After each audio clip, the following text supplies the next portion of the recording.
Hello everyone, आज मैं आपसे फास्टिंग के बारे में बात करूंगी। फास्टिंग एक नेचुरल और बहुत पावरफुल तरीका है हेल्दी होने के लिए। हजारों सालों से ह्यूमंस फास्टिंग करते आए हैं। हर धर्म, हर समाज के लोग फास्टिंग करते हैं, पर आज हम इसे लगभग भूल सा गए हैं। फास्टिंग का नाम लेते ही लोगों का रिस्पॉन्स बड़ा निगेटिव हो जाता है। खाना नहीं खाना है, भूखे रहना है, इससे तो स्टार्वेशन हो जाएगा, हम कमज़ोर हो जाएंगे। पर फास्टिंग स्टार्वेशन नहीं होती है। फास्टिंग का मतलब है नियंत्रित, स्वैच्छिक तरीके से भोजन का परहेज करना। हम अलग अलग रीजंस के लिए फास्ट कर सकते हैं। स्पिरिचुअल रीज़न के लिए, हेल्थ के लिए, प्रोटेस्ट करने के लिए, पर ये फास्टिंग है, स्टार्वेशन नहीं। अगर हम ह्यूमन हिस्ट्री को देखें तो हजारों सालों से हर धर्म और समाज के लोग फास्टिंग करते आए हैं। हम हिपोक्रेट्स से शुरू करते हैं, जिन्हें फादर ऑफ मॉडर्न मेडिसिन कहते हैं, जिन्होंने फेमसली कहा है हमारा खाना ही हमारा मेडिसिन होना चाहिए और हमारी मेडिसिन ही हमारा खाना होना चाहिए। जब हम बीमारी में खाते हैं तो हम अपनी बीमारी को खिला रहे हैं। यहाँ पर वो कहना चाहते हैं कि फास्टिंग एक सहज तरीके से मानव का स्वभाव है। सोचिए, जब आप बीमार होते हैं, आपको सर्दी, खांसी, बुखार या फ्लू है, तो ऐसे समय आप किसी बड़े बफे के बारे में नहीं सोच रहे होते हैं। तो फास्टिंग एक स्वाभाविक तरीके से आप में मौजूद होती है। हमारा शरीर डिज़ाइन ही इस तरीके से किया है कि जब फूड अवेलेबल हो तब उसे खाकर हम एनर्जी स्टोर करें, और जब फूड अवेलेबल ना हो तो हमारा शरीर उस स्टोर्ड फैट को यूज़ करे एनर्जी के रूप में। और इसमें कुछ भी अननेचुरल नहीं है। हम अपने शरीर के साथ कोई जोर जबरदस्ती नहीं कर रहे हैं। बेंजामिन फ्रैंकलिन ने कहा है, वर्ल्ड की बेस्ट 2 मेडिसिन है रेस्टिंग और फास्टिंग। कितना गहन विचार है ये। रेस्टिंग जिससे हमारा तनाव कम होता है, और फास्टिंग जिससे हमारा शरीर रेजुविनेट होता है। हर धर्म, हिंदू, मुस्लिम, ईसाई, बौद्ध, इसमें उपवास को बहुत महत्व दिया गया है। हर धर्म में साल भर उनके अनुयायियों को उपवास करने के निर्देश दिए जाते हैं। ज़रा सोचिए आप, क्या ये धर्म अपने अनुयायियों का नुकसान करना चाहते हैं जो उनको फास्टिंग करने के लिए कहते हैं? जी नहीं, ऐसा बिल्कुल भी नहीं है। इनफैक्ट उपवास एक बहुत गहरे और आंतरिक तरीके से हमारे लिए लाभदायक है, और हम साइंस के द्वारा भी ये जानते हैं। इंसुलिन रेजिस्टेंस कम करने के लिए, वज़न कम करने के लिए, टाइप 2 डायबिटीज़ रिवर्स करने के लिए, फैटी लिवर को रिवर्स करने के लिए, कैंसर के लिए उपवास के बहुत फ़ायदे हैं।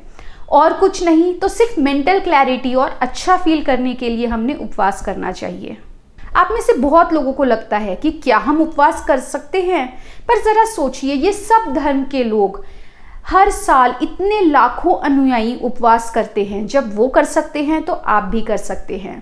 पर कुछ लोग हैं जो चाहेंगे कि आप उपवास ना करिए, जैसे मैकडॉनल्ड या फिर स्टारबक्स की ये मरमेड, क्योंकि अगर आप उपवास करेंगे तो इनको प्रॉफिट्स कैसे मिलेंगे। तो जब हेल्थ की बात आती है तो आपको सोचना होगा कि आपको किस पे ट्रस्ट करना है, KFC के कर्नल सैंडर्स पर या फिर धर्म पर। तो चलिए अब थोड़ा साइंस के द्वारा जानते हैं कि फास्टिंग का मतलब क्या है। यूजुअल जो डाइट्स है उसमें ऐसा कहा जाता है, a calorie is a calorie, और आप कम कैलोरी खाइए ताकि आपका शरीर कैलोरी बर्न आउट कर सके, और इसी को कैलोरी इन कैलोरी आउट मॉडल भी कहा जाता है वेट लॉस के लिए। कैलोरी इन कैलोरी आउट मॉडल पर मैंने एक वीडियो बनाया है, आप उसको ज़रूर चेकआउट करिएगा, क्योंकि वहाँ मैंने बहुत डिटेल में समझाया है कि ये कंसेप्ट क्या है। पर कैलोरी इन कैलोरी आउट मॉडल का मतलब ये होता है कि कैलोरी जो है सिर्फ वो ही होती है एक फूड में। यानी अगर आप 100 कैलोरी ले रहे हैं तो वो आप कुकीज़ से ले या फिर ककड़ी से ले, इससे कोई भी डिफरेंस नहीं बनता है। दूसरा अप्रोच है हार्मोनल अप्रोच। इस अप्रोच में कहा जाता है कि जो खाना है उसमें कैलोरी तो होती ही है, पर साथ में न्यूट्रिशनल इन्फॉर्मेशन होती है और हार्मोनल इन्फॉर्मेशन होती है। और ये जो इन्फॉर्मेशन है ये हमारे शरीर को बताती है कि हमारा शरीर उससे कैसे रिस्पॉन्स देगा। फॉर एग्जाम्पल, अगर आप ककड़ी खाएंगे तो आपके शरीर का इंसुलिन का लेवल नहीं बढ़ेगा, और अगर आप केक खाएंगे तो आपके शरीर का इंसुलिन का स्तर बढ़ेगा। और ये हार्मोनल रिस्पॉन्स ही डिसाइड करता है कि आपके शरीर में फैट जमा होगा या फैट बर्न होगा। फास्टिंग से हमारे शरीर में हार्मोनल चेंजेस देखने को मिलते हैं। जैसे पहला चेंज डेफिनेटली इंसुलिन का लेवल कम होता है, पर साथ ही में काउंटर रेगुलेटरी हार्मोन्स जैसे कि sympathetic nervous system, noradrenaline, growth hormone, cortisol levels, इन हार्मोन्स का लेवल बढ़ने लग जाता है, जिस वजह से हमारा शरीर फैट का इस्तेमाल करने लगता है और साथ ही में हमारा मेटाबॉलिक रेट भी बढ़ जाता है। तो चलिए अब हम एग्जाम्पल देखते हैं। ये एक व्यक्ति है जो 2000 कैलोरीज खाता है और 2000 कैलोरीज बर्न करता है। अब ये व्यक्ति डिसाइड करता है कि मुझे वजन कम करना है और मैं 1500 कैलोरी लूंगा, पर ये व्यक्ति ये जो 1500 कैलोरी है दिन में 5 से 6 बार खाने से लेता है। इस वजह से इस व्यक्ति के शरीर में इंसुलिन का लेवल जो है वो हमेशा बढ़ा हुआ रहता है, पर 500 कैलोरी वो कम खा रहा है और शरीर को 2000 कैलोरी की ज़रूरत है। पर इंसुलिन का लेवल बढ़े होने की वजह से शरीर फैट में से एनर्जी का इस्तेमाल नहीं कर सकता है, पर शरीर को तो ये गैप फिल करना ही है। तो शरीर क्या करेगा? शरीर अपना मेटाबॉलिक रेट कम करके 1500 कैलोरी ही खर्च करने लगता है। अब क्या हो गया? ये व्यक्ति खा भी 1500 कैलोरी रहा है और खर्च भी 1500 कैलोरी रहा है, जिस वजह से इस व्यक्ति का वजन चेंज ही नहीं होता है। अब हम दूसरा एग्जाम्पल देखेंगे। ये व्यक्ति भी 2000 कैलोरी खाता है और 2000 कैलोरी ही बर्न करता है। अब ये व्यक्ति भी डिसाइड करता है कि मुझे 1500 कैलोरी खानी है और अपना वजन कम करना है, पर ये व्यक्ति अपना खाना दिन में सिर्फ 2 बार खाता है, यानी इंटरमिटेंट फास्टिंग करता है। इस वजह से इस व्यक्ति के शरीर में इंसुलिन का स्तर सिर्फ 2 बार बढ़ता है और बाकी समय कम रहता है।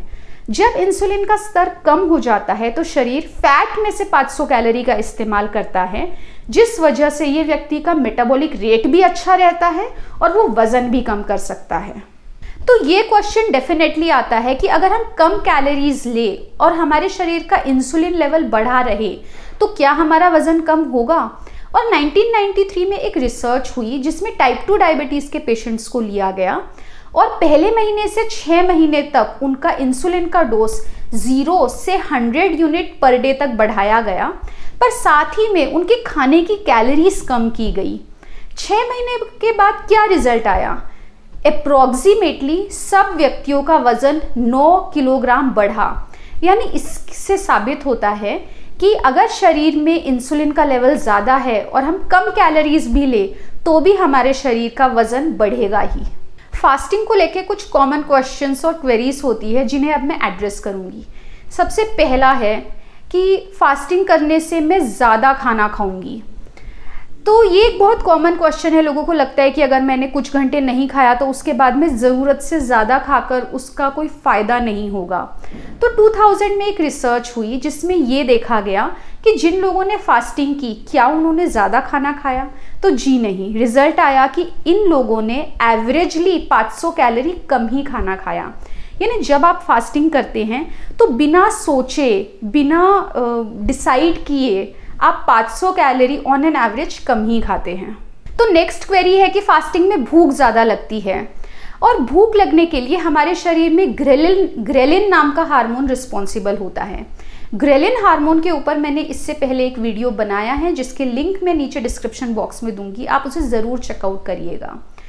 तो ग्रेलिन हार्मोन को मेजर करने पर एक रिसर्च हुई 2005 में, यूरोपियन एंडो जर्नल में ये पब्लिश हुई। इसमें क्या किया गया? इसमें व्यक्तियों को लिया गया और उनको ब्रेकफास्ट, लंच और डिनर नहीं दिया गया और इसी वक्त पर उनके शरीर के ग्रेलिन लेवल चेक किए गए, यानी भूख लगने वाले हार्मोन के लेवल। तो सामने ये आया कि इन व्यक्तियों के खाने के टाइम पर हंगर हार्मोन यानी ग्रेलिन के लेवल बढ़े पर थोड़ी ही देर में कम भी हो गए और बाद में इन्हीं व्यक्तियों की 4 दिन फास्टिंग कराई गई और उसके बाद उनके वापस ग्रेलिन लेवल मेजर किए तो देखा गया कि फर्स्ट डे से 4th डे तक उनके ग्रेलिन का जो लेवल है वो कम हुआ, यानी कि भूख लगने की तीव्रता कम हुई। और आप अपने एक्सपीरियंस से भी देख सकते हैं कि समझ लीजिए आप कभी दोपहर में बिजी है किसी काम में और उस वक्त आपका लंच स्किप हो गया, आपको टाइम नहीं मिला, तो 1 घंटे के बाद आपको उतनी भूख नहीं रहेगी जितनी कि आपको एक्चुअल लंच के टाइम पर थी। तो रिसर्च में यही सामने आया है कि ये एक साइकोलॉजिकल फैक्ट नहीं, साइकोलॉजिकल थिंग नहीं है, ये एक फिजियोलॉजिकल फैक्ट है कि फास्टिंग करने से आपकी भूख कम होती है। नेक्स्ट कॉमन क्वेश्चन है कि फास्टिंग करने से मेरा मेटाबॉलिज्म बिगड़ जाएगा। ये एक बिल्कुल झूठी बात है। 2000 में एक रिसर्च हुई जिसमें ये देखा गया कि जिन लोगों ने फास्टिंग की, इनफैक्ट उनका मेटाबॉलिक रेट 10% बढ़ गया। तो फास्टिंग करने से आपका मेटाबॉलिक रेट जो है वो रेजुविनेट होता है, आपका मेटाबॉलिज्म शट डाउन बिल्कुल भी नहीं होता है।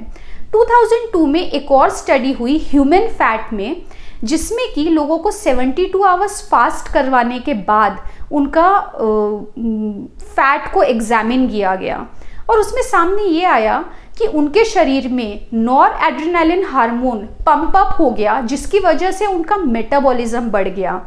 तो ये बिल्कुल गलत है कहना कि फास्टिंग करने से आपका मेटाबॉलिज्म बिगड़ जाता है। नेक्स्ट कॉमन क्वेश्चन है कि फास्टिंग करने से मुझे ईटिंग डिसऑर्डर हो जाएगा, जैसे ओवर ईटिंग या फिर बुलेमिया। तो इस पर काफ़ी रिसर्च हुई है, पर मैं आपको ये स्टडी के बारे में बताऊंगी जिसमें 218 लोगों को लिया गया और उनसे फास्टिंग कराई गई और ये देखा गया कि क्या इनमें ईटिंग डिसऑर्डर्स आए, तो आंसर आया नहीं।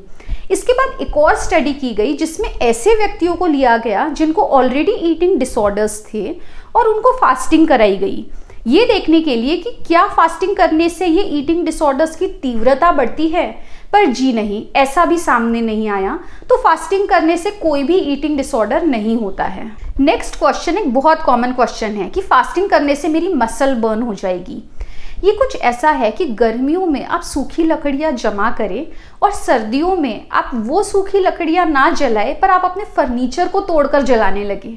आप ऐसा नहीं करेंगे ना। सेम उसी तरह हमारे शरीर के लिए फैट को बर्न करना ज़्यादा आसान और ज़्यादा सिंपल है रादर देन कि वो मसल को बर्न करे।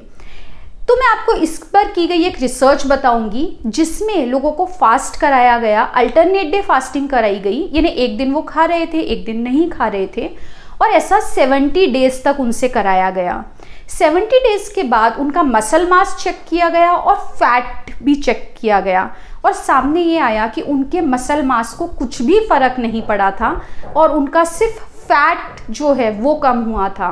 तो आप घबराइए मत, फास्टिंग करने से आपकी मसल नहीं, सिर्फ आपका फैट बर्न होता है। तो नेक्स्ट है कि फास्टिंग करने से हमको न्यूट्रिशन डिफिशियंसी हो जाएगी।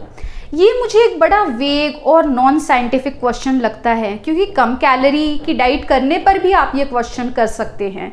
तो इसका आंसर सिंपल है कि आप रोज एक मल्टीविटामिन टैबलेट ले लीजिए, पर फास्टिंग ज़रूर करिए। नेक्स्ट एक बहुत कॉमन क्वेश्चन है कि फास्टिंग करने से मेरा ब्लड शुगर डाउन हो जाएगा। तो देखिए, हमारे शरीर में जो फैट है वो ट्राइग्लिसराइड फॉर्म में स्टोर किया जाता है। जब हम फास्टिंग करते हैं और शरीर इस ट्राइग्लिसराइड को ब्रेक करता है, तो ब्रेक करने पर इससे 3 फैटी एसिड निकलते हैं और 1 ग्लिसरॉल निकलता है, क्योंकि ट्राइग्लिसराइड का मतलब होता है 3 फैटी एसिड जो कि एक ग्लिसरॉल की बैकबोन के साथ अटैच होते हैं। तो ये जो फ्री फैटी एसिड है, ये तो हमारे शरीर के लगभग सारे cells easily as a source of energy use कर सकते हैं, पर ये जो ग्लिसरॉल है ये हमारे लिवर में जाता है और हमारे लिवर में जाकर इस ग्लिसरॉल का कन्वर्जन होता है ग्लूकोनियोजेनेसिस स्टेप के द्वारा ग्लूकोज में। यानी इन शॉर्ट हमारे शरीर में ये क्षमता है कि वो फैट से ग्लूकोज बना सके और इसीलिए फास्टिंग करते समय आपके ब्लड शुगर लेवल नॉर्मल रहते हैं। और लास्ट क्वेश्चन है कि ये एक फैट डाइट है, ये एक ट्रेंड है। तो जी नहीं, जैसे मैंने आपको स्टार्टिंग में ही बताया, हजारों सालों से हर धर्म, हर समाज के लोग फास्टिंग करते आए हैं। ये बिल्कुल भी नया नहीं है और ये बिल्कुल भी ट्रेंडी नहीं है। इनफैक्ट आप सोचिए, आप रोज रात सोते हैं तो उसके बाद आप रात भर फास्ट ही तो करते हैं और सुबह उठने के बाद इसीलिए जो पहली मील ली जाती है उसको ब्रेकफास्ट कहा जाता है। इसके बाद मैं आपको एक इंटरेस्टिंग स्टडी के बारे में बताऊंगी कि डॉक्टर्स वजन कैसे कम करते हैं। तो एक ओपिनियन पोल लिया गया जिसमें 900 डॉक्टर्स से पूछा गया कि उन्होंने अपना वजन कैसे कम किया। इन डॉक्टर्स ने अप्रोक्सीमेटली 1 महीने में 4 से 5 किलो वजन कम किया गया था। तो 75% डॉक्टर्स ने बोला कि उन्होंने इंटरमिटेंट फास्टिंग की। तो देखिए, डॉक्टर्स ने इंटरमिटेंट फास्टिंग क्यों की? क्योंकि वो जानते हैं कि जो रेगुलर लो कैलोरी डाइट है वो वर्क नहीं करती है। उन्होंने अपने पेशेंट्स के साथ ये अनुभव किया है, तो वो वही चीज़ क्यों करेंगे जो वर्क नहीं करती है। डॉक्टर्स ने वो डाइट चुनी जो उनके लिए वर्क करती है, और वो है इंटरमिटेंट फास्टिंग। तो देखिए, कैलोरी गिनकर खाना इम्पॉसिबल है। ऐसी काफ़ी स्टडीज़ हुई हैं जिसमें लोगों को कहा गया कि आप कैलोरीज गिने, और बाद में जब चेक किया गया तो सबने गलत कैलोरी गिने थे। तो आपको नहीं लगता ज़्यादा आसान ये है कि आप ये गिने कि मैंने कितने घंटे खाया है और कितने घंटे नहीं खाया है। फास्टिंग सिंपल है, इफ़ेक्टिव है, फ्लेक्सिबिलिटी के साथ कर सकते हैं। आप किसी भी धर्म के, किसी भी समाज के हो, आप दूसरी कोई भी डाइट फॉलो कर रहे हो, आप वेगन हो तो भी आप फास्टिंग कर सकते हैं, आप कीटो डाइट कर रहे हो तो भी आप फास्टिंग कर सकते हैं। इसके लिए आपको कोई तैयारी करने की ज़रूरत नहीं है। आप खाना नहीं बनाएंगे तो आपका समय बचेगा, आपको बर्तन नहीं धोने हैं, आपका समय बचेगा। तो फास्टिंग बहुत कन्वीनियंट भी है। इसके लिए आपको कोई स्पेशल शेक की ज़रूरत नहीं, कोई न्यूट्रिशनल बार की ज़रूरत नहीं। और आप सोच के देखिए ज़रा कि फास्टिंग करते समय आप 0 कैलोरी खा रहे हैं। इससे पावरफुल और क्या हो सकता है। फास्टिंग के साथ ये बहुत इंपॉर्टेंट है कि फास्टिंग करने के बाद आप क्या खाते हैं। अगर फास्टिंग करने के बाद आप जंक प्रोसेस्ड फूड खा रहे हैं, शुगर खा रहे हैं, तो आपको फास्टिंग के बेनिफिट्स नहीं मिलेंगे। तो कैसे शुरू करें फास्टिंग? तो सबसे पहला स्टेप है कि आप 12 घंटे के उपवास से शुरू करें। और 12 घंटे का उपवास तो 5 साल से 100 साल के हर व्यक्ति ने करना चाहिए। ये नहीं आप 12 घंटे में खा रहे हैं, 12 घंटे नहीं खा रहे हैं। 1 महीने में आप 12 से 20 घंटे तक की फास्टिंग पर जाइए। यानी हर हफ्ते आप 2-2 घंटे अपनी फास्टिंग के बढ़ाते चले जाइए। जैसे जब आप 20 घंटे की फास्टिंग में आएंगे तो आप 20 घंटे नहीं खा रहे हैं और सिर्फ 4 घंटे खा रहे हैं। ऐसा कुछ महीने करिए, आपको डेफिनेटली अच्छे रिजल्ट्स मिलेंगे। इसके बाद भी आगे चलकर आप अल्टरनेट डे फास्टिंग कर सकते हैं। यानी एक दिन आप खाना खा रहे हैं, एक दिन नहीं खा रहे हैं। मैं अपने काफ़ी डायबिटीज़ के पेशेंट्स को 72 आवर्स फास्टिंग रेकमेंड करती हूँ, जिससे उनको बहुत बेनिफिशियल रिजल्ट्स देखने को मिलते हैं। पर मैं आपको बताना चाहूँगी कि टाइप 2 डायबिटीज़ के जो पेशेंट्स हैं उन्हें अपने डॉक्टर्स की सलाह के बाद ही फास्टिंग करनी चाहिए, क्योंकि कुछ दवाइयाँ हैं डायबिटीज़ की जो आपके शरीर में इंसुलिन के लेवल को बढ़ाती है, जिसकी वजह से आपका शुगर ज़्यादा डाउन हो सकता है। इसीलिए मैं आपको रेकमेंड करूंगी कि आप डॉक्टर को कॉन्फिडेंस में लेकर उनसे चर्चा कर ही फास्टिंग करें।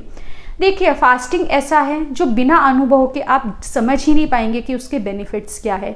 तो आई होप सो मेरा ये वीडियो देखने के बाद आप फास्टिंग ज़रूर करेंगे। Thank you.